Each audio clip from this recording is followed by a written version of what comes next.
আসসালামু আলাইকুম। সবাই কেমন আছেন? আশা করি সবাই ভালো আছেন। আজ আপনাদের জন্য নিয়ে এসেছি গল্পের ১০ম পর্ব। আশা করি গল্পটি আপনাদের ভালো লাগবে। তাহলে চলুন শুরু করা যাক। নীরা ফোনের কথা শুনে মাথা ঘুরিয়ে তাকিয়ে দেখে মেয়েটা ফোন নিয়ে দাঁড়িয়ে আছে। নীরা ঝট করে ওর হাত থেকে ফোনটা নিয়ে সজোরে মেঝেতে আছাড় মারলো। আমি বললাম, নির্বাকী আমাকে আর কথা বলার সুযোগই দিল না। হঠাৎ সে ছুটে গিয়ে মেয়েটির চুল ধরে টানে। মেয়েটি ব্যথায় কুকিয়ে উঠে বলে, আহ করছেনটা কি? লাগছে তো আমার। আমি তো দেখে পুরোই অবাক। এটা কি হলো? আমার জান পাখি এটা কি করছে? ব্যাপারটা আমার হ্যান্ডেলের বাইরে চলে যাচ্ছে। কি করব বুঝতে পারছি না। আমি বললাম, জান পাখি করছোটা কি? ওর লাগছে তো, ছাড়ো ওকে। নীরা কোনো কথার উত্তর না দিয়ে দু হাতে মেয়েটার চুল ধরে টানতে থাকে। আমি শেষমেশ থাকতে না পেরে নীরার কোমর জড়িয়ে ধরে টেনে ছাড়িয়ে নিই। নীরা আবার যেতে চাইলো, কিন্তু আমি ওকে দু হাত দিয়ে শক্ত করে জড়িয়ে ধরি। আমি বললাম, নীর কি করছোটা কি? ও আমার পিয়ে, তুমি এমন করলে আমার বদনামি হয়ে যাবে না? কি করেছে ও? আমার কথা শুনে নীরা দু হাত দিয়ে আমার গলা জড়িয়ে ধরে কান্না করতে শুরু করে। তারপর কান্না করতে করতে বলে, ওই শাকচুনিটা আমাকে পাগল বলেছে। আমি বললাম, কি এত বড় সাহস? আমার নীর পাখিকে পাগল বলে? পিয়ে বলে, না স্যার, আসলে মিটিং চলাকালীন উনি আপনার ফোনে কল করেছিল। আমি বারবার বলেছিলাম আপনি মিটিংয়ে, তাও উনি আপনার সাথে কথা বলতে চেয়েছিল, তার জন্যই বলেছিলাম। পাগলকে বোঝানো যাবে না, এতে আমার কোনো দোষ নেই স্যার। আমি বুঝতে পারি এখানে পিয়ের কোনো দোষ নেই, কিন্তু নীরাকে তো শান্ত করতে হবে। নীরা বলে, এই দেখলেন, শাকচুনিটা আপনার সামনেও আমাকে পাগল বলল। আমি নীরাকে আরো শক্ত করে জড়িয়ে ধরে বললাম, এই শাকচুনি, সরি মিস আলো, তোমার কিন্তু আমার নির্পাখিকে পাগল বলা একদমই ঠিক হয়নি। খুব বড় অন্যায় করেছ। জলদি ম্যাডামের কাছে সরি বলো। এই বলে ইশারায় একটু রিকোয়েস্ট করলাম, যেহেতু মেয়েটার কোনো দোষ নেই। পিএ বলে, সরি ম্যাম, আমার সত্যি ভুল হয়ে গেছে, আর কোনোদিনও এমন ভুল হবে না। নীরা বলে, ঠিক আছে, যাও এখান থেকে। পিএ চলে যেতে সিকিউরিটি গার্ড আবার আসে। আমি বললাম, আবার কি চাই? গার্ড বলে, স্যার, ম্যাম রিক্সা ভাড়া না দিয়ে চলে এসেছে। রিক্সা চালক টাকার জন্য বসে আছে। আমি বললাম, কত টাকা? গার্ড বলে, 50 টাকা স্যার। আমি টাকা বের করে দিলাম। গার্ড টাকা নিয়ে চলে গেল। আমি নীরাকে কেবিনের সোফায় বসিয়ে পানির গ্লাস এগিয়ে দেই। নীরা পানি খেয়ে সোফায় হেলান দিয়ে বসে। আমি বললাম, এখন বলো তো জান পাখি, আমাকে ফোন করেছিলে কেন? এখন তো কলেজ টাইম। নীরা বলে, বাসা যাবার জন্য আমি ব্যাগ নিয়ে আসেনি, আর ড্রাইভারও চলে গিয়েছিল, তাই। আমি কিছু বলতে যাব, ঠিক তখনই আমার চোখ গেল নীরার হাতের দিকে। তখন আশিকে নীরার হাত চেপে ধরাতে নীরার হাতে রক্ত জমাট বেঁধে লাল হয়ে আছে। আমি বুঝতে পারলাম নীরাকে কেউ কিছু বলেছে, যাতে ও খুব ভয় পেয়ে গিয়েছিল। আমি নীরার কাছে গিয়ে ওকে জিজ্ঞেস করলাম, কলেজে তোমাকে কে কি বলেছে? নীরা আমাকে দেখে বুঝতে পারলো আমি রেগে গেছি। কি বলবে ভাবছে। আশিকের কথা বললে তো আমি আশিককে মেরেই ফেলবো। নীরা বলে, কই কিছু না তো। আমি বললাম, তোমাকে কিছু বলতে হবে না, আমি নিজেই সব জেনে নিচ্ছি। কিন্তু যদি জানতে পারি যে তোমার সাথে খারাপ কিছু হয়েছে, তো তোমার কপালে দুঃখ আছে। নীরা মনে মনে ভাবে, এখন কি করি? এই গুন্ডাটাকে না থামালে যে আশিকের সাথে সাথে আমার কপালেও দুঃখ আছে। নীরা বলে, শুনেন না। আমি কিছু না বলে উঠে চলে যেতে গেলাম। নীরা আমার হাত ধরে আর আমি নীরার হাত জোর করে ছাড়িয়ে দিতে থাকি। এক পর্যায়ে নীরা হাত ধরে ব্যথা কুকিয়ে ওঠে। আমি ধরপড় করে নীরার হাত ধরি। তারপর হাতের দিকে তাকিয়ে নীরার দিকে অগ্নিময় দৃষ্টিতে তাকাই। নীরা আমার দিকে তাকিয়েই ভয় পেয়ে যায়। আমি আর নিজের রাগ কন্ট্রোল করতে পারছি না। আমি চিৎকার করে বললাম, তোমার হাতের এই অবস্থা কে করেছে? কার বুকের পাটা এত বড় যে আমার জানের উপর হাত তোলে? তার কলিজাটা ছেড়ে নেব আমি। নীরা কিছু ভেবে পায় না কি করে আমার রাগ পানি করবে। তারপর হাল ছেড়ে দিলে চলবে না। নীরা কিছু ভেবে না পেয়ে ধুপ করে আমার কোলের উপর বসে পড়ে। নীরা বলে, শুনেন না, আমি বলছি, কিন্তু আপনি তাকে কিছু করবেন না, হ্যাঁ? আমি চুপ করে রইলাম। নীরা বলে, কলেজে ঢুকতে একটা ছেলে আমাকে প্রপোজ করে। আমি রাজি না হওয়াতে আমার হাত ধরে টানাটানি করতে থাকে। নীরার কথা শুনে আমার রাগ আরো বেড়ে গেল। আমি বললাম, কোন কুত্তার বাচ্চার এত বড় সাহস তোমার হাত ধরে? নীরা বলে, কলেজের না বাহিরের। না মানে কলেজের হলে তো আমি চিনতাম। আমি নীরার কথা একদম বিশ্বাস করলাম না, কারণ আমি জানি নীরা কাউকে বাঁচানোর জন্য বানিয়ে বানিয়ে মিথ্যে বলছে। নীরা বলে, শুনেন না। আমি রাগে ফসফস করছি তখন, কিন্তু নীরা আমার কোলে বসাতে কিছু করতে পারছি না, আবার নীরাকে নামাতেও পারছি না। নীরা বোঝে আমার রাগ সহজে কমবে না। নীরা বলে, একটা কথা বলবো? আমি বললাম, হুম। নীরা বলে, আমাকে একটা হলুদ কালারের শাড়ি কিনে দেবেন? নীরার কথা শুনে আমি হাসবো না কাঁদবো ভেবে পাচ্ছি না। নীরা বলে, আমার বান্ধবীর কাল গায়ে হলুদ, তাই হলুদ শাড়ি পরতে হবে। আমি বললাম, হুম। নীরা মনে মনে বলে, না, কি যে করি, রাগ তো ভাঙাতেই হবে। নীরা আস্তে আস্তে আমার মুখের সামনে নিজের মুখ নিয়ে আসে। আমার চুল মুঠি করে ধরে, আমার ঠোঁটে নিজের ঠোঁট চেপে ধরে।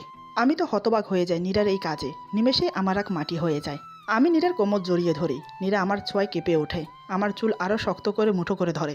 আমি নীরাকে দু হাত দিয়ে শক্ত করে বুকের সাথে চেপে ধরি। নীরা চোখ বন্ধ করে কিস করেই যাচ্ছে, আর আমি বিস্ফারিত চোখে ওর বন্ধ চোখের দিকে তাকিয়ে আছি। আমার এক হাত ধীরে ধীরে নীরার মাথায় চলে গেল। ওর মাথাটা শক্ত করে চেপে ধরে অন্য হাত দিয়ে কোমর পেঁচিয়ে ধরে সোফায় শুয়ে দেই। তারপর দুজন দুজনকে কিস করেই যাচ্ছি। একটু পর নীরা আমাকে ছেড়ে দিয়ে কানে কানে বলে, একটা কথা বলবো, রাখবেন?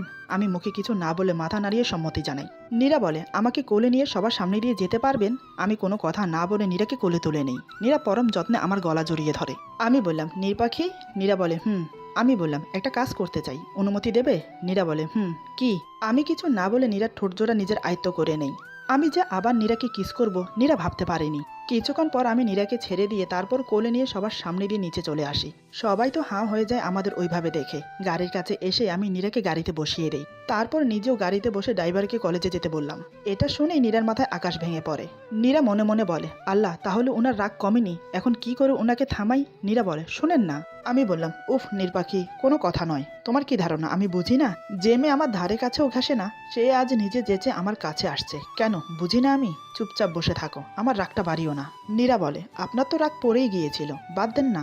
আমি বললাম, তুমি খুব ভালো করেই জানো আমি ব্যতীত তোমার গায়ে কেউ টাচ করুক আমি তা কখনোই চাইবো না। আর এখানে ওই কুত্তার বাচ্চা আশিকের সাহস কি করে হয় তোমাকে প্রপোজ করার, তোমাকে ভয় দেখানোর, আবার তোমার হাত ধরার?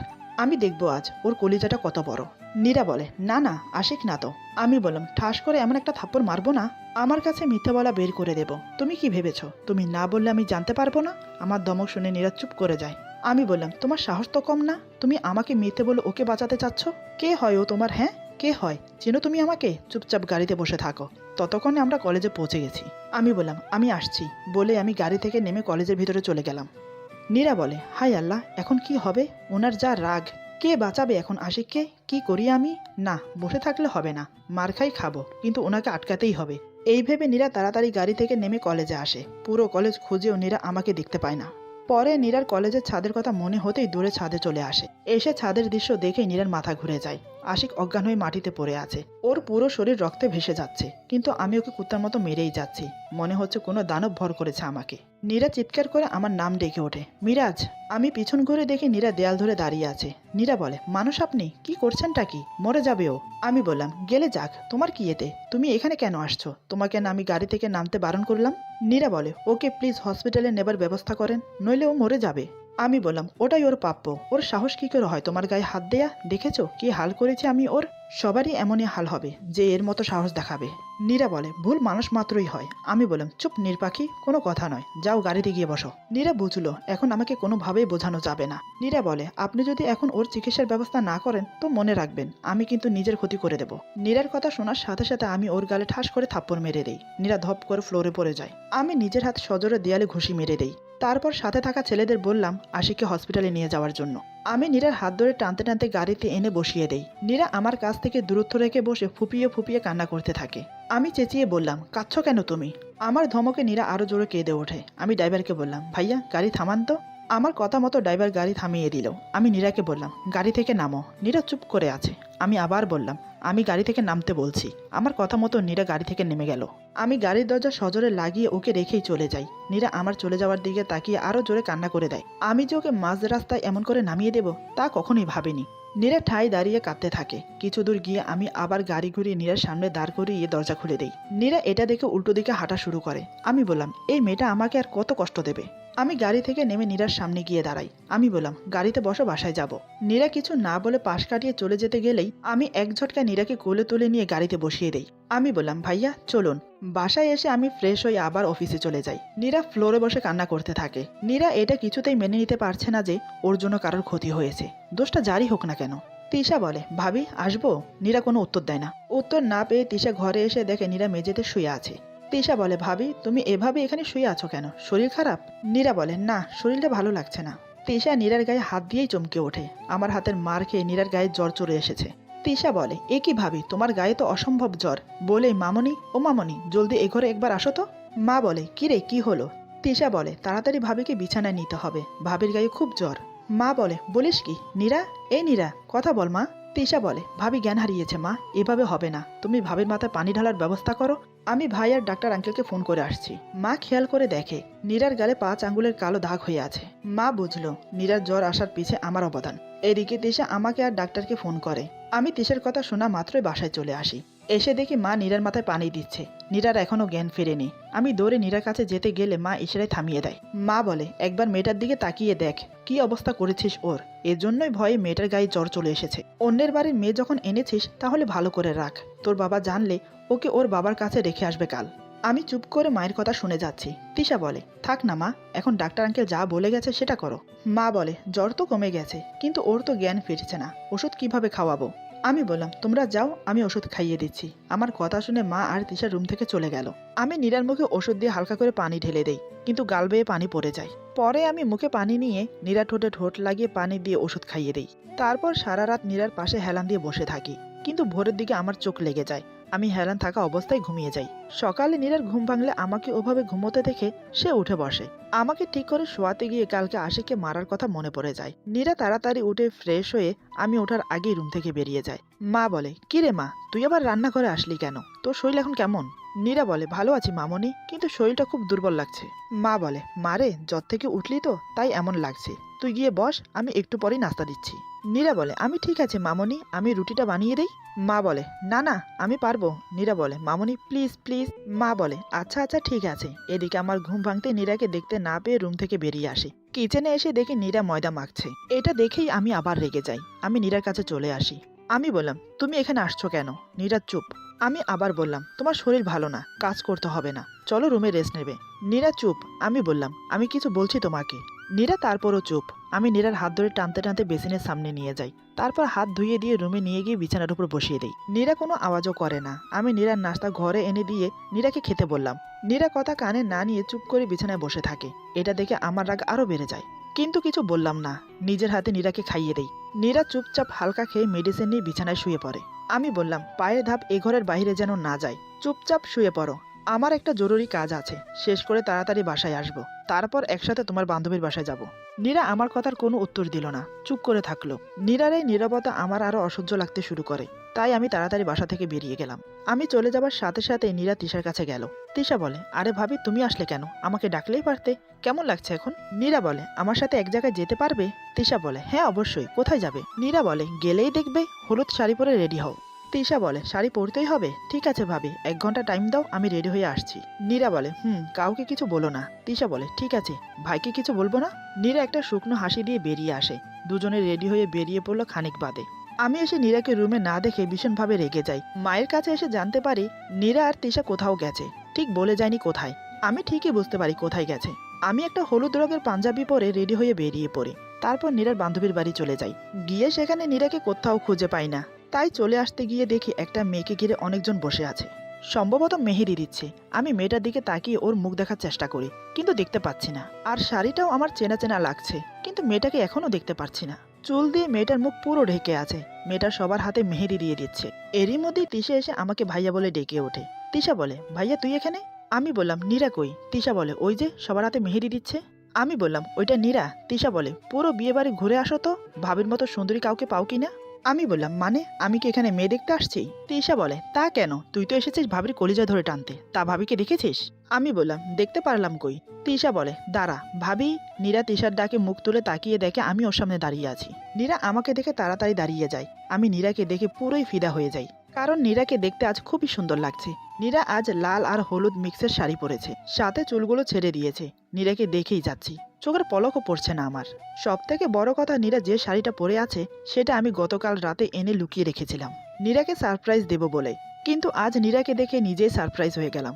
এদিকে নীরাও আমার দিকে হ্যাবলার মতো তাকিয়ে আছে, কারণ এই রূপে আমাকে আগে কখনো দেখা হয়নি। আমিও কিছু কম যাই না।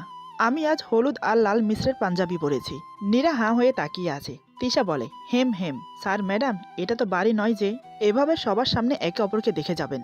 তিশার কথায় নীরার হুঁশ ফেরে। সে তাড়াতাড়ি বসে নিজের কাজে ব্যস্ত হয়ে পড়ে। আমি একটা চেয়ার টেনে নীরার সামনে বসে পড়ি। আমি মনে মনে ভাবছি, এই মেয়েটা এত কিউট কেন, বুঝি না। কেন এভাবে আমার সামনে দাঁড়ায়? নিজেকে কন্ট্রোল করতে খুব কষ্ট হয়। কি ভাবে নিজেকেও? আমাকে না বলে এভাবে সেজে চলে আসবে, আর আমিও কি ছেড়ে দেব? চলো আজ বাসায়, হচ্ছে তোমার। এরই মধ্যে আমার কিছু বন্ধু আসে। নীরার বান্ধবীর বড় ভাই আমার ক্লোজ ফ্রেন্ড, কিন্তু নীরা এটা জানে না। ওদের মধ্যে একজন বলে, কিরে মামা এখানে একা একা বসে কি করছো? বউ পেয়ে তো আমাকে ভুলে গেছো। আমি বললাম, ধুর মামা কি বলো, তোমাদের ভোলা যায়? এখানে একটা ইম্পর্টেন্ট কাজ করছি। বন্ধু বলে, তাই কি করছো আমাদের বলে একটু শুনি। আমি বললাম, আরে মামা নিজের প্রপার্টি পাহারা দিচ্ছি। বন্ধু বলে, আরে বেটা এখানে আবার কোন প্রপার্টি পাইছো? আমি ইশারায় নীরাকে দেখিয়ে দেই। আমার বন্ধুরা নীরা আর আমার ব্যাপারে সবটাই জানে। সবাই চেঁচিয়ে উঠে বলে, তাই তো বলে মামা আমার ঘরের ছেলে কেমনে হয়ে গেল। ট্রিক কবে দিচ্ছিস তাই বল আগে। আমি বললাম, আরে বেটা সময় হলেই পাবি, এখন যা তো তোরা এখান থেকে, আমি ঠিকমতো পাহারা দিতে পারছি না। বন্ধু বলে, এখন তো বলবেই মামা, তোমারই তো দিন, লও মজা লও। কোনো দরকার হলে বলিও, আমরাও পাহারা দিয়ে দেব। বলেই ওরা চলে গেল। আমি দেখলাম নীরা ওখানে নেই, তাই আমি হন্যি হয়ে নীরাকে খুঁজতে শুরু করলাম। পরে দেখি নীরা একটা ছেলের সাথে কথা বলছে। দেখে আমি কিছু বলতে যাব, ঠিক তখনই তিশা এসে আমার হাত ধরে বলে, ভাইয়া নিজেকে কন্ট্রোল কর, এখানে কোনো সিন ক্রিয়েট করিস না। আমি কিছু না বলে গিয়ে চেয়ার টেনে একপাশে বসে পড়লাম। রাগে আমার গা জ্বলে যাচ্ছে। এমন সময় একটা মেয়ে এসে আমার পাশে বসে পড়ে। নীরা ব্যাপারটা দেখে এমনি কাজের বাহানায় আমাদের আগে পিছে ঘুরতে থাকে। মেয়েটা বলে, হাই, আমি সোনিয়া। আমি বললাম, হ্যালো, আমি মিরাজ। সোনিয়া বলে, আপনাকে একা একা বসে থাকতে দেখে আপনার সাথে পরিচিত হতে আসলাম। বাই দ্য ওয়ে, আপনি মেয়ের কে হন? আমি বললাম, মেয়ের ভাইয়ের ফ্রেন্ড। সোনিয়া বলে, বাহ, আমি তো মেয়ের কাজিন। তো আপনি কি করেন, পড়াশোনা নাকি জব? আমি বললাম, বাবার অফিস দেখাশোনা করি মাত্র। সোনিয়া বলে, বাহ, খুব ভালো, আমি বিবিএ করছি। আমি বললাম, আচ্ছা, আপনি থাকেন, আমি ঘুরে আসি। সোনিয়া বলে, আরে কই যাচ্ছেন, বসেন না আর একটু, বলে আমার হাত টেনে বসিয়ে দেয়। নীরা ঘুরে ঘুরে এসব দেখছে আর রাগে কটমট করছে। সোনিয়া বলে, ইফ ইউ ডোন্ট মাইন্ড একটা প্রশ্ন করি? আমি বললাম, জি করেন। সোনিয়া বলে, আপনার কি জিএফ আছে? আমি বললাম, না, জিএফ নেই। কারণ? আমার কথা শেষ না হতেই সোনিয়া বলে, কারণ আপনি মেয়েদের থেকে দূরে থাকতে পছন্দ করেন, তাই না? আমি বললাম, আরে আমার কথাটা শুনুন, সেটা নয় আসলে। সোনিয়া বলে, আসলে নকলে বাদ দিন তো, আপনার ফোন নাম্বারটা দেন। আমি বললাম, আমার নাম্বার কেন? সোনিয়া বলে, এমনি আর কি, মাঝে মাঝে কথা বলবো। আমি বললাম, ও, আমি তো তেমন কারোর সাথে ফোনে কথা বলি না। সোনিয়া বলে, হাউ সুইট, নো প্রবলেম, আমার সাথে বলবেন, আমি সিঙ্গেল তো। আমি বললাম, ও ভালো তো। মনে মনে বললাম, কি জ্বালায় পড়লাম, আল্লাহ বাঁচাও। সোনিয়া বলে, আচ্ছা, আপনি কি খেতে পছন্দ করেন? আমি বললাম, জি, আমাকে ডাকছে, আমি একটু আসছি, এই বলে উঠতে যাব। সোনিয়া এবারও আমার হাত ধরে টেনে বসিয়ে আমার হাত জড়িয়ে ধরে বসে থাকে। আমি হাত ছাড়াবার চেষ্টা করি, কিন্তু মেয়েটা হাত ছাড়ে না। আমি মনে মনে বললাম, আল্লাহ, একে কই থেকে আমার সামনে টপকে দিলে। এদিকে অনেকক্ষণ হলো আমি আমার পাখিটাকে দেখতে পারছি না। সোনিয়া বলে, এই মিরাজ। আমি বললাম, হ্যাঁ বলেন। সোনিয়া বলে, আপনি মিষ্টি খেতে পছন্দ করেন? আমি বললাম, হ্যাঁ করি তো। সোনিয়া বলে, চলুন, আপনাকে আজ বিয়ে বাড়ির বেস্ট মিষ্টি খাওয়াবো। এই কথা শুনে নীরা রাগ চরমে উঠে যায়। সে এক প্লেট মিষ্টি এনে আমার সামনে দাঁড়ায়। তারপর এক ঝটকা মেরে আমার হাত থেকে সোনিয়ার হাত সরিয়ে দেয়। সোনিয়া কিছু বলতে যাবে, ঠিক তখনই নীরা একটা চমচম মিষ্টি নিয়ে সোনিয়ার মুখে ঢুকিয়ে দেয়। নীরা বলে, মিষ্টি কষ্ট করে গিয়ে খেতে হবে কেন, খান, এটাই বিয়ে বাড়ির বেস্ট মিষ্টি। বলে আরও একটা মিষ্টি সোনিয়ার মুখে ঠেসে ঠেসে ঢুকিয়ে দেয়। নীরা বলে, আরেকটা কথা, হি ইজ মাই হাজব্যান্ড, ওকে, দূরে থাকো ওর থেকে। আমি বোকার মতো নীরা কাণ্ড দেখছি। নীরা আমার হাত ধরে টানতে টানতে ফাঁকা একটা রুমে নিয়ে গেল। আমি কিছু বলতে যাব, তার আগে নীরা আমাকে জড়িয়ে ধরে। আমার পায়ের পাতার উপর ভর করে উঁচু হয়ে হঠাৎ আমার ঠোঁটে কিস করতে শুরু করে। পাগলের মতো আমার ঠোঁটে কিস করে, খানিক বাদে আমাকে ছেড়ে দেয়। নীরা বলে, এর থেকে বেস্ট মিষ্টি খেতে হলে ওই পেতনিটার কাছে যান, বলেই নীরা চলে যাচ্ছিল। তখনই আমি নীরার হাত ধরে টান দিয়ে নিজের বুকের সাথে মিশিয়ে জড়িয়ে ধরি। আমি বললাম, সত্যি? নীরা বলে, আমি নীরার ঠোঁটে হাত বুলিয়ে বললাম, এর থেকে বেস্ট মিষ্টি পৃথিবীতে আর আছে বলে তোমার মনে হয়?